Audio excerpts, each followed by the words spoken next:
Hi, welcome to the next episode of Triggers in Spiritual Medicine. I am your hostess with the mostest, Laura Bonetzky-Joseph of Healing with Spirit. This is a podcast with real talk where we address the elephant in the room to the growing sickness in our society, addressing root issues, and provide sustainable solutions. We hope by addressing the intersectionality and connecting the dots like a web of many of society's challenges, we can help others understand the trauma and infection that impacts all areas of our life, including addiction, domestic violence, racism, systemic oppression, homelessness, chronic health issues, environmental issues, climate change, and more. In this collaborative program, we hope to share a new perspective of solutions, healing, and resolutions. In each episode, we address a certain trigger while offering the spiritual medicine with at least 3 tips or actionable steps that our listeners can take and implement today. So please consider becoming a Patreon supporter, by the way, to help promote and support this programming and our social justice initiatives. Please also share this content. So if you like what we have to say, please share, please like, please engage, please let us know how we're doing. It is hugely important that we reach those who need our medicine. And today I am so excited because we have a mutual passion for talking about dementia and seeing it through different lenses. Jessica Stokes just wrote an amazing book about walking through the labyrinth, where it talks about navigating what her journey has been as a caretaker for multiple family members with Alzheimer's and dementia and Parkinson's, which there's a whole lot of stuff just right there. So Jessica, welcome. Please introduce yourself and let us know, tell folks about you and what got you here. Sure. So my name is Jessica Stokes, and I just published my book, and the title is Seeking Clarity in the Labyrinth, The Daughter's Journey Through Alzheimer's. And the overarching theme is a 13-year journey that we had with my mom from early diagnosis to when she passed. In that time, we also navigated several other deaths in our family, including her sister, who also was diagnosed and died of early Alzheimer's, my uncle, her husband, who had Parkinson's and passed of that. What's not in my book is also my father's sister also died as well. Hers was cancer related. But we navigated a lot of relatively early passing and dying in our family. And the journey and the path was needing to find some early diagnosis. My mom was diagnosed in her early 60s.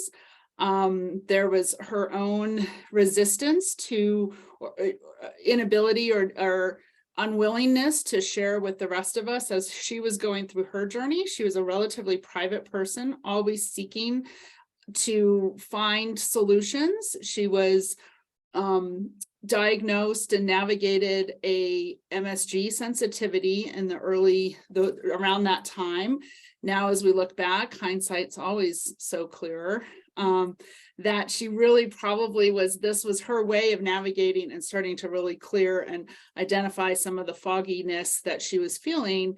And she would often associate a foggy brain with an MSG reaction. As we continued to go on, and once we identified that diagnosis, it was probably much more. It probably was too. I don't want to undermine people's sensitivity to anything, because if we feel some sensitivity in ourselves, if we have a aha moment, pay attention, right? Right. Yeah. I mean, it's a real thing. It's like, I always say things like Alzheimer's and stuff are also rooted in unresolved, unhealed trauma. Totally. And when I look at my own genealogy, right, and I look at how my mother died last year of dementia, hers was actually medical trauma induced because she was over medicated for arthritis, and they were giving her 12 narcotics, which were causing her to get things mixed up and causing blood pressure issues, where she was resulting in 10 to 12 concussions a year with and it was, so it's like we can look at, I'm all about like, let's address like what are the root issues here, right? Right. Then her mother also passed away though of Alzheimer's. And my grandmother's sister died of Alzheimer's. Now we're dealing with the Great Depression era, right? Her sister also passed away at the age of 18 of an illegal abortion in the 1933. Her brother was also killed in World War II.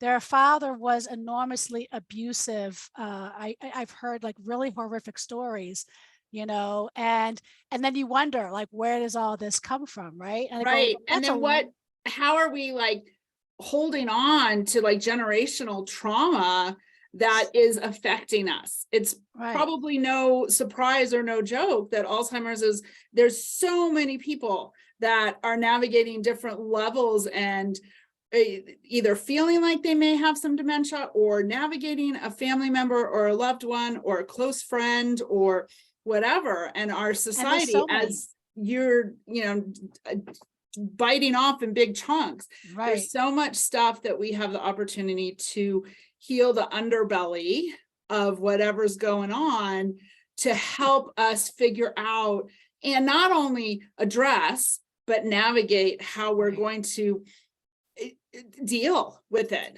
Yeah, I mean, and I'm not here to say that everybody, by the way, and as a precursor, that everybody who has Alzheimer's it's induced by trauma or induced by medication. There are side effects. I will say, if you are exhibiting dementia-like symptoms, people don't realize Benadryl, if you take Benadryl every day or regularly, they would give it to babies, right, to go to sleep. There's a link between Benadryl and Alzheimer's and dementia, right? So it's like, know this stuff ahead of time to reduce your risk, right? Absolutely. Our food, our diet today is we ingest a lot of poisons and carcinogens. So it doesn't mean like, I'm not here to say like, oh, get rid of everything. And then now you're a recluse and now you can't eat anything and now you can't like take any medications.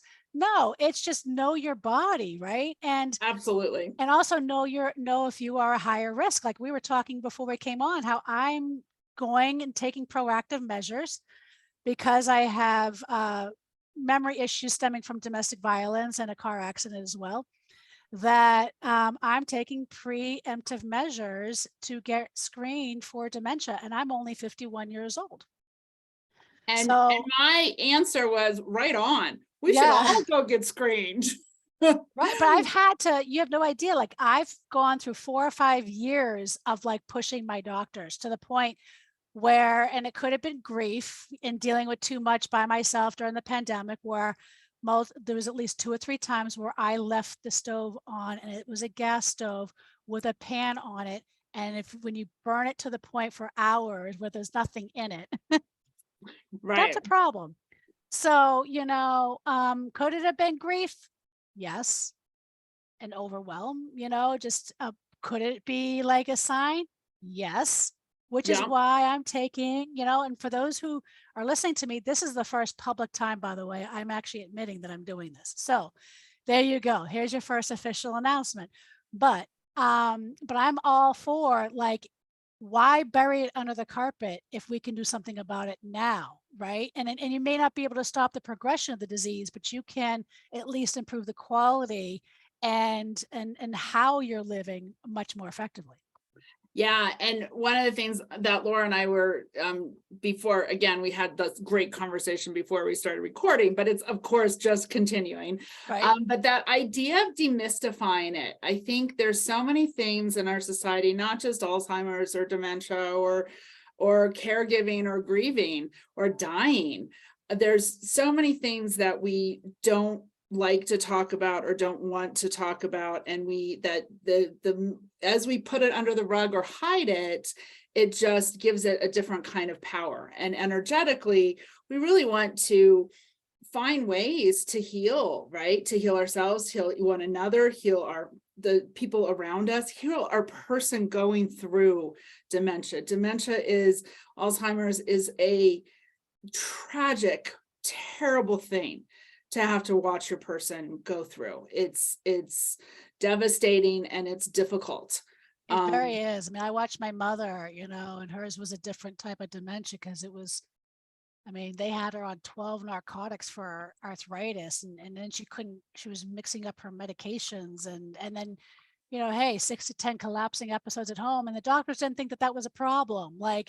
And it caused her dementia, right? Right. And yeah, she was also predisposed, right? Because of, again, family lineage.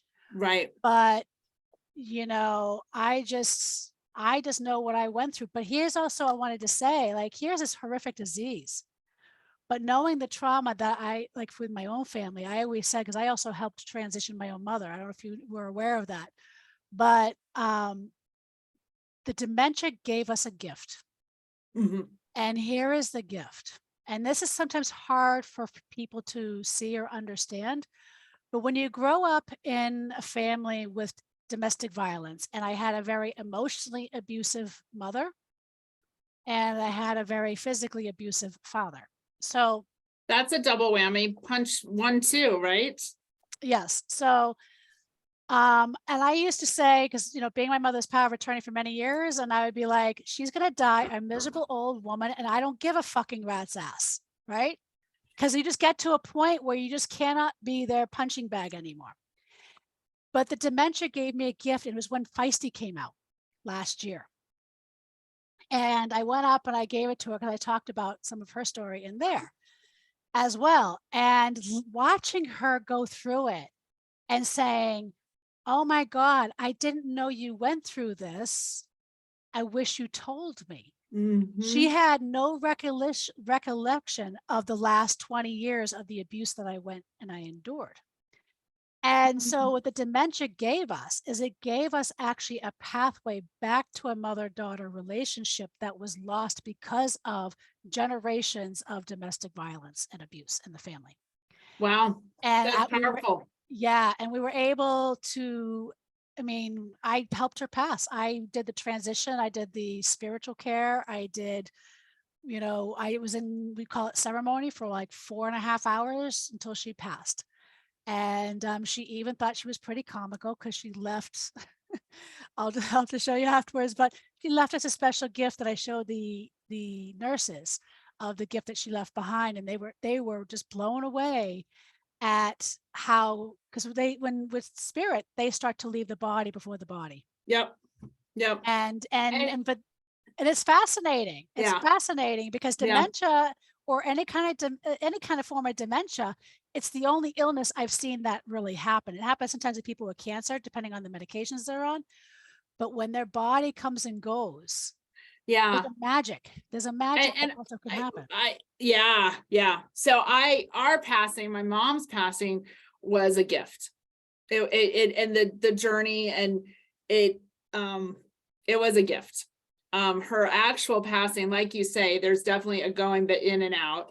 But there's an interesting thing that I also felt, that there was an element of the Alzheimer's lifting and she was just dying. There was a clarity with her at the end that she really, she wasn't speaking. She had stopped speaking several years before. I think that was on purpose. I think mom chose to not use language. I think once she stopped being able to communicate, it was a simpler, easier thing to choose to not communicate. I think there's some throat chakra stuff going on there. And she was still communicative, but language, she really opted out to not use language.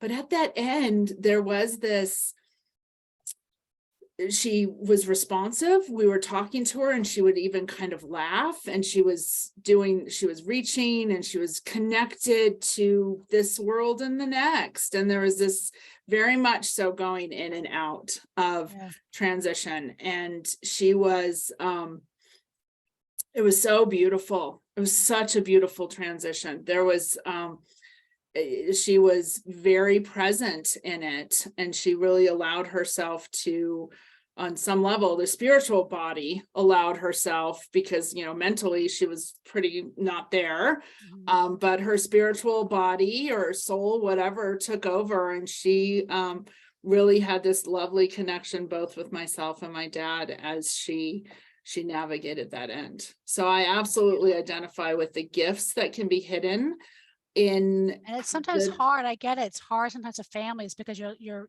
just watching a loved one pass. And I even talk in this book here, Secrets to Healing. Actually, one of the 9 case studies that I put in there was with a client of mine that had also dementia, and the journey I had with him, and just even the spiritual counseling, with the whole, I think his fear was, because we all have fears, right? His fear was, I'm afraid when I pass, I'm going to forget how much I love my wife. Mm.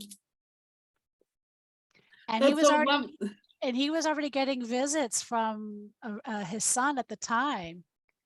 And I said, well, your son comes and visits you, right? Who had passed away, And he goes, oh, yeah. I go, well, if he comes and he didn't forget you, then what makes you think you're going to forget your wife? And then he would just start breaking out laughing and doing all these things. And, I love that. And yeah, there's like this dance of like tragedy and suffering, but yet like this beautiful, spiritual, soulful like thing also emerges, right? Right. Is that what you experience? Tell me like what you experienced going Sure. through too. So, and I want to talk about the labyrinth too. So we got to get into that. Yes. So, my journey, when mom was diagnosed, I was really mad. My mom and I had actually been really close. My 20s and 30s, my mom was really one of my very, very close connections. We would often refer to each other as our best friends, and we would talk all the time, every day. And she was this really wonderful support system for me. I had kids in my late 20s and divorced my daughter was pretty young when we divorced. So she was this wonderful support person for me for many years. So when she was diagnosed, I was so mad. I was pissed, and I was pissed at her. Like it wasn't her fault, but I didn't. And she was being very quiet. She was being very reserved about it. The journey was a pretty difficult one. We saw the symptoms. I saw some signs. My dad saw some signs, and that initial piece was pretty difficult on our family, just trying to identify what it was and identifying how to navigate and what to do about it.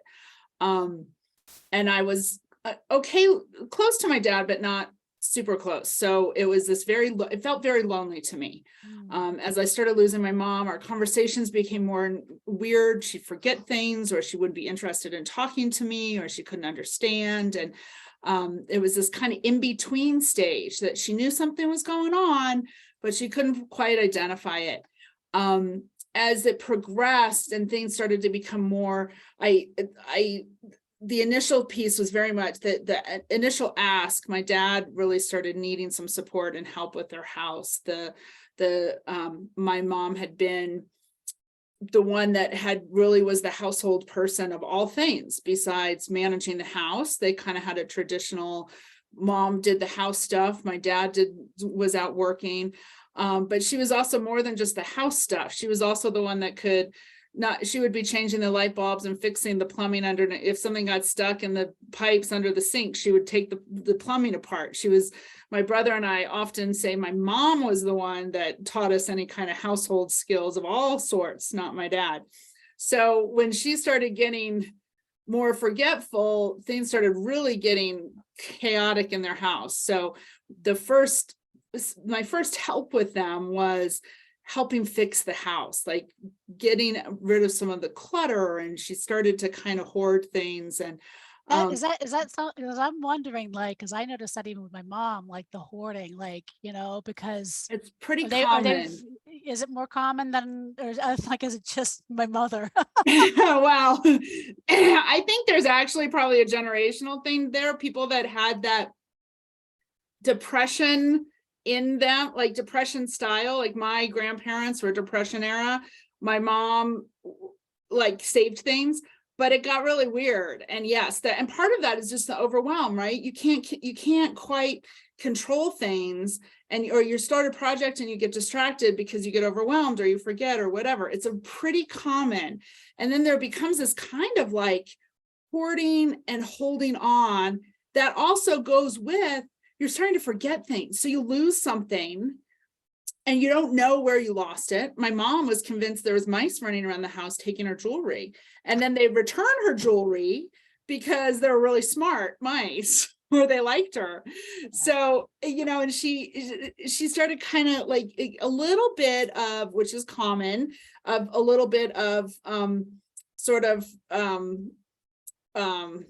making things up or delusional kinds of things. Some people will have a family in their attic, or, they'll go back into a different time and they'll say, well, I was down the street, I saw my friend Susie or whatever, and that Susie came to visit me yesterday. Or so they start to go and to find and hold on to memories that are safe.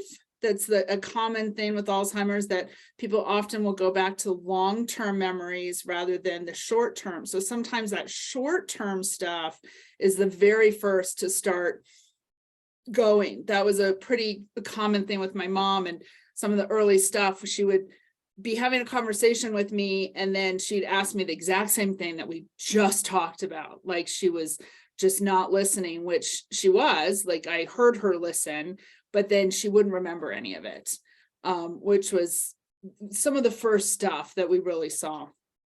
So as mom, and I am going to get to the labyrinth. Yes. But mom, and the labyrinth is my mom and my aunt had built a labyrinth in my parents' yard. So as I was going to visit them, labyrinth was did they have, was it just for fun because they just liked labyrinths, or was it like a meaning behind why they did that? So my mom and my aunt both were drawn to all sorts of interesting things. The book collection that I inherited from my mom was so vast, from natural healing to UFOs my dad and my mom belonged to MUFON, which is the some UFO society. But my aunt and my mom were constantly seeking interesting things in their life. They both came to labyrinths at the same time in completely different ways. My aunt was in San Francisco walking the labyrinth at the Grace Cathedral in the late 90s, when labyrinths sort of had this resurgence in modern resurgence. And my mom was in England visiting one of her dear friends who had built a labyrinth in their backyard. And so they both started walking labyrinths and they both became fascinated with it. And they both started reading up on it, and the use of a labyrinth as a spiritual path. They both, they grew up Catholic. So there was a Catholic, or they enjoyed some of the connections that were very connected to sort of this idea of spiritual healing through the use of a labyrinth. And together they both sort of had these circles, and then it came together, and my aunt had built some on some family property. And then they said, well, we got to do this. Like there's this beautiful spot at the house my dad now still lives in. And so it's a stone labyrinth. It's beautiful. It's a replication of the Chartres labyrinth, which is the one that's in the Notre Dame in France. And often is the one sort of that lots of people now in this sort of modern labyrinth world are very attracted to. Can you just explain for folks who may not know what a labyrinth is and what it's used for?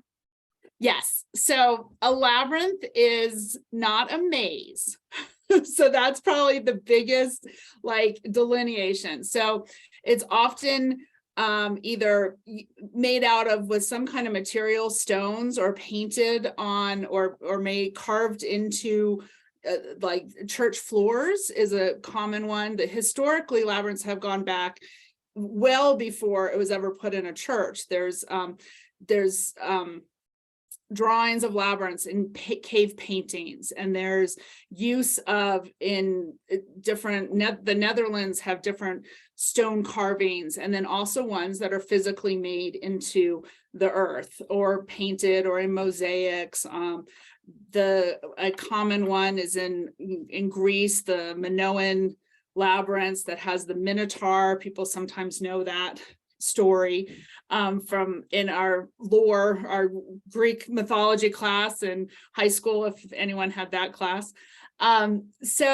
But the sort of modern day resurgence of it is it's a path, again, usually often associated with in churches, but not always.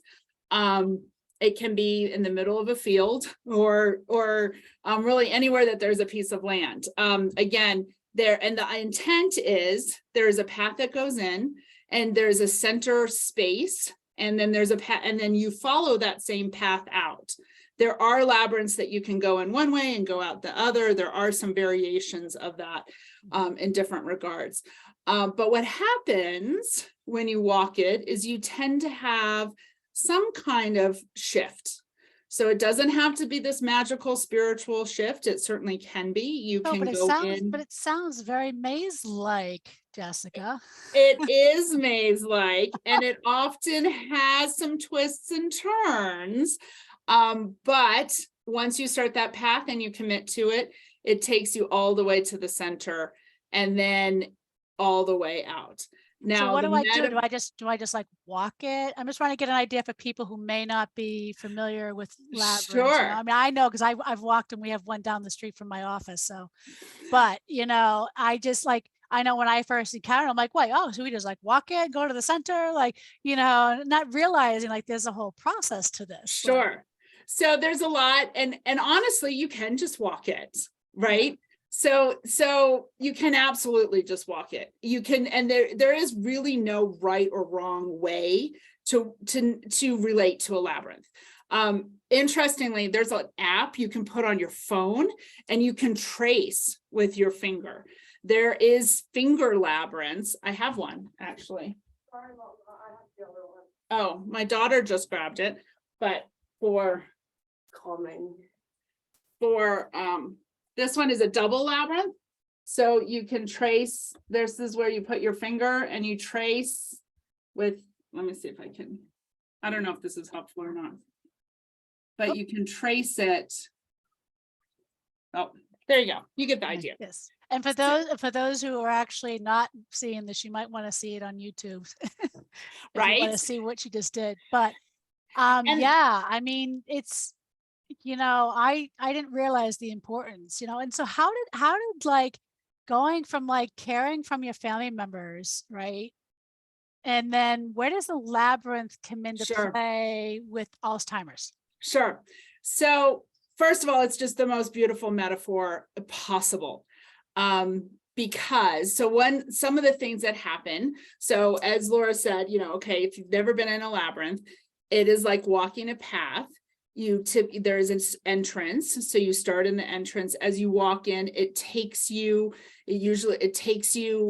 one direction and then it flips upon itself. And then sometimes it feels like you're backtracking because you lose your way a little bit. You don't know if you're going to the center or toward the back, or you look at around you and you think, I'm totally lost. Sometimes you get really close to the center, but you're not in the center. You're 2 or 3 circuits out. So it's ultimately like a circle with concentric circles that are running around themselves. So it feels sometimes like a maze, and you feel like you're getting stuck. You feel like you can't turn around, and you keep having to step forward, because if you keep stepping forward, you're going to get to the center. And once you turn around and start stepping out, you're going to get back to that end, or forward if you are, metaphorically playing with lines.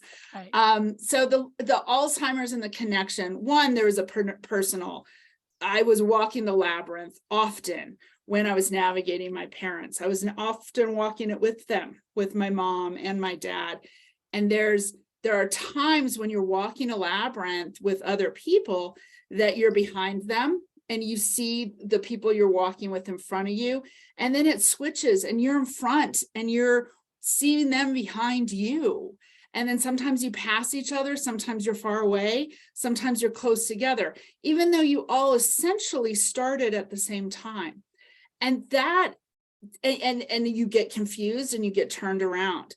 And the journey of navigating my parents, my mom's Alzheimer's, and my dad's caretaking with her, often felt like one of us was following, one was behind. We were confused. We could touch each other, but we couldn't. So it became this beautiful metaphor of who was following, who was leading.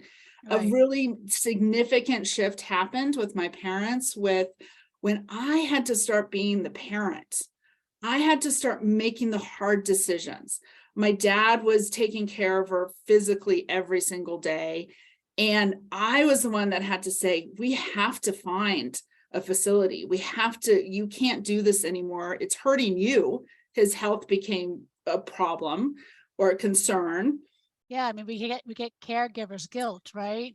Absolutely. Oh my goodness. And we both had that. Yeah. And then the relationship. So the relationship for me in the labyrinth was this like sacred space for me to go and be and walk and calm down, because that I truly believe every single labyrinth in the world is like a little portal of energy that if you connect, and even if you're like just walking it, you transform yourself somehow. If you're doing it with intention, if you choose a mantra to say when you're walking it, or even ask a question as you're entering and let yourself feel connected to spirit or to God or whatever you want to be connected to. But there's an energy thing that happens when you go in and go out that it just shifts you. So for me, it was a gift of just this wonderful gift of reminding myself that I could do this. But then I did something else too. I would walk it with my parents. When my mom couldn't walk it anymore because she would get confused, or she would step over the line, or she would trip, I just started taking her into the center, and we would just sit. We have a little stone bench in their labyrinth, and we would sit and just be. So it was a place for us to connect that I knew was meaningful on some level in her brain. And connect outside of the illness. Yes. Outside of the disease. Right? Yes.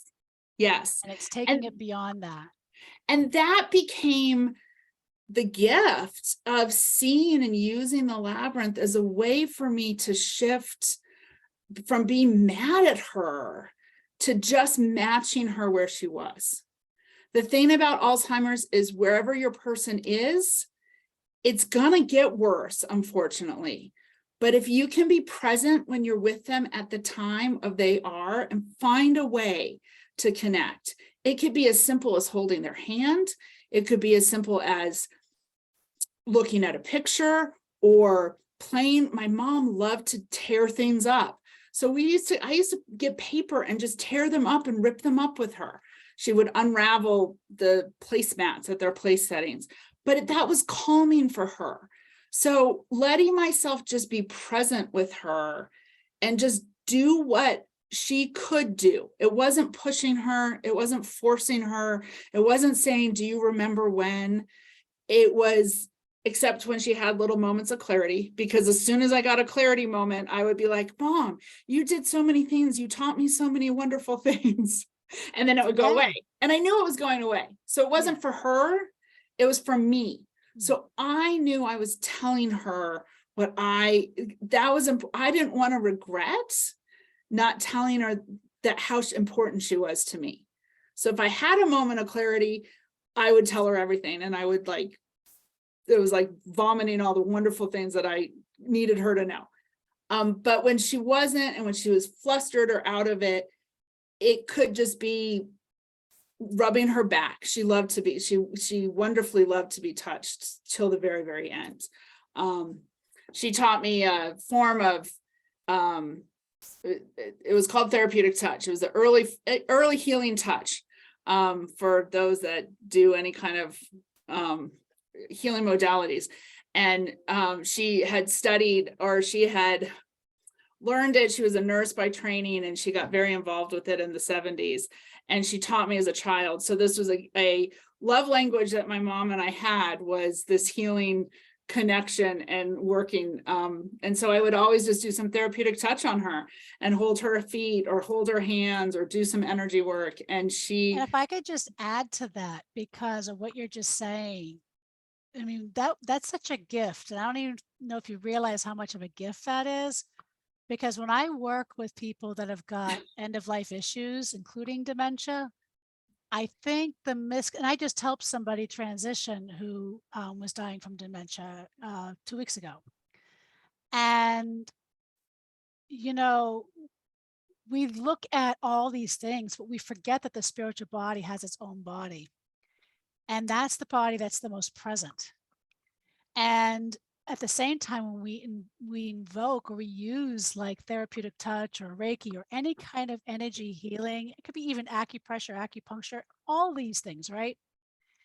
That there's a magic that happens and it helps calm the brain, and it actually sometimes will bring clarity. I know in my case, like the case study I write in my book, we talk about how it didn't stop the progression of the disease, but it helped with the functioning where they weren't choking on things anymore. yes, They could yes, hear with the hearing aids, before they would get frustrated, because all those cognitive functionings also go too. right, And right, and he interestingly would go from not being able to walk to actually walking down a flight of stairs unassisted within an hour. And these are the right, gifts that things like energy healing can do and it brings peace, because it's not even just because if you've got caregivers and that person's at home, it helps the caregivers too, because it makes life more bearable and more pleasant. absolutely. And it's that piece that energy work on that person with you is really energy work in the room, on the house, on the planet, Yes, all the other people, everyone around benefits. yeah, the client I just helped transition, where the family came back in. I was there for, I think, 2 hours. And they came back into the room and they go, "Oh my gosh, I don't know what you did, but just walking into this room, I feel so much more calm and peace." And that was the family coming in, never mind what I did with their loved one, right? Right, So, but I said that's the nature of what we do. right, It's bringing in that peace and the clarity, like you said, clarity. And clarity isn't always what we think. Like, we're not stopping this disease, right? right. And that's It just just it. is. And once we're in it, it was going to progress. And, it's how you navigate that progression Right. and how you, and that those pieces of like, what can you do?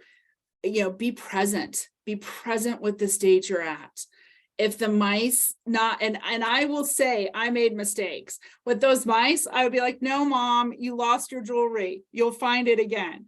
But a different way to navigate that is, yeah, that's really crazy. Those mice, they're really smart. So Yeah. I, in hindsight, I could have done a few things differently early on.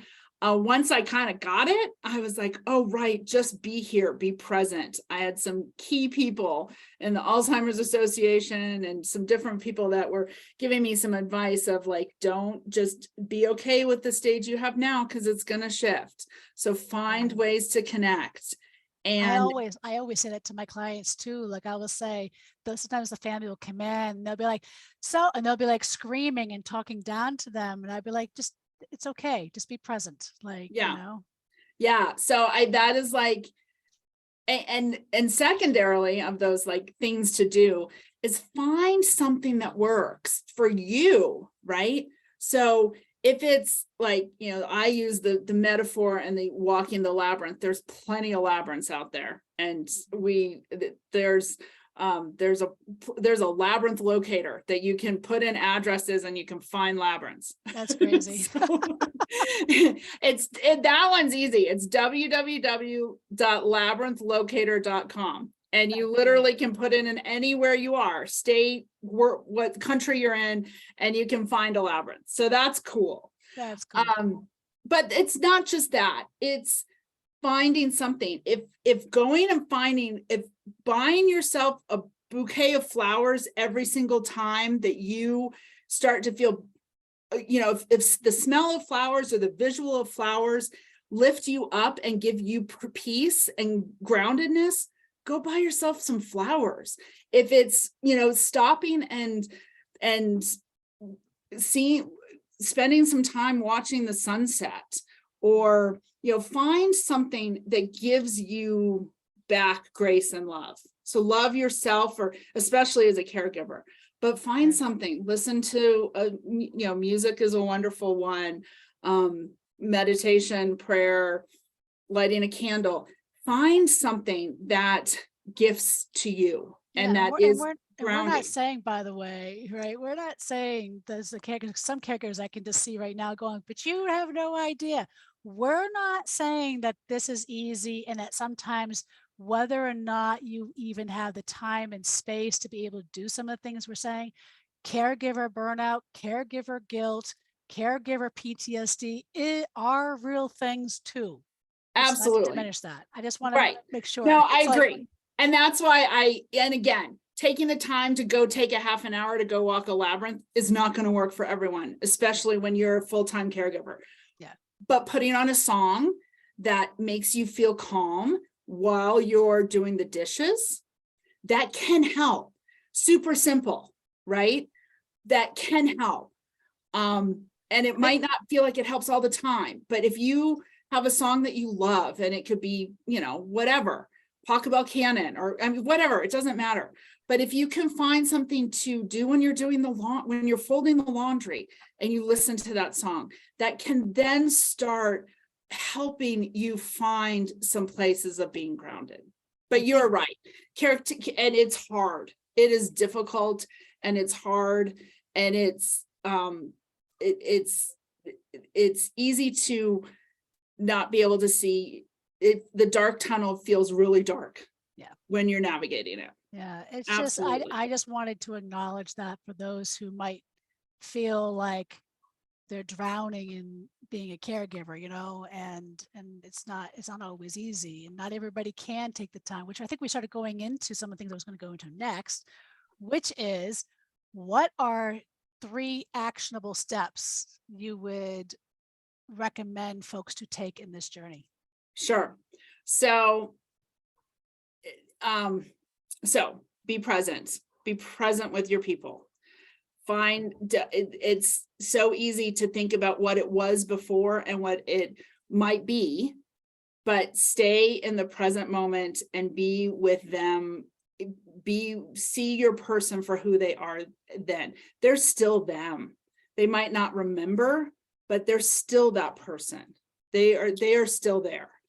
Find something to do. And again, walk a labyrinth if you can.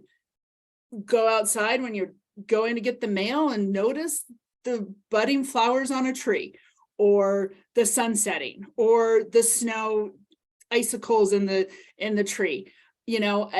Find something that just gives you a moment to pause and breathe. There's the simple little moments, even if it's like, 30 seconds here, 30 seconds there, and you're doing it 5-10 times a day if you can. It adds up. Exactly. And even when it feels overwhelming, that simple way of shifting yourself can really can make a difference for yourself, and it actually helps your person too, because they are going to respond to you being calmer. So if you're calm, they're going to be calm too. And then the last one is so simple. Well, I don't know. It's love your loves. Love the people around you, that even when you're mad or annoyed or pissed or frustrated, find that love for yourself and for the people around you. Yeah. And I just want to say, be gentle with yourself as you're navigating this, because it's not an easy process. And a lot of families are kind of left to deal with stuff on their own, and really could use even help and assistance, and even lack that, And one of the things that we do have at the end of the podcast, in our description, both on YouTube and on the podcast, is that there are additional resources that we are putting in there. So please make sure to check them out to help you and your family navigate this very challenging disease, and Jessica sharing like the labyrinth was very magical in her ability to use it, both with herself, with her family. And now she leads, if I'm not mistaken, you lead labyrinth workshops. Can you just describe that before we kind of wrap up? Absolutely. And just to reiterate what Laura just said, the find help. You are not alone. There are other people, and I know it's hard. That one's hard too, but there are other people that are navigating and going through this too. So Alzheimer's Association has amazing support groups out there. If you can't get away to go to a support group, now with the post-COVID land that we live in, there's stuff online. There's great resources on social media. That is just a really safe place that you can, connect with other people that are like-minded.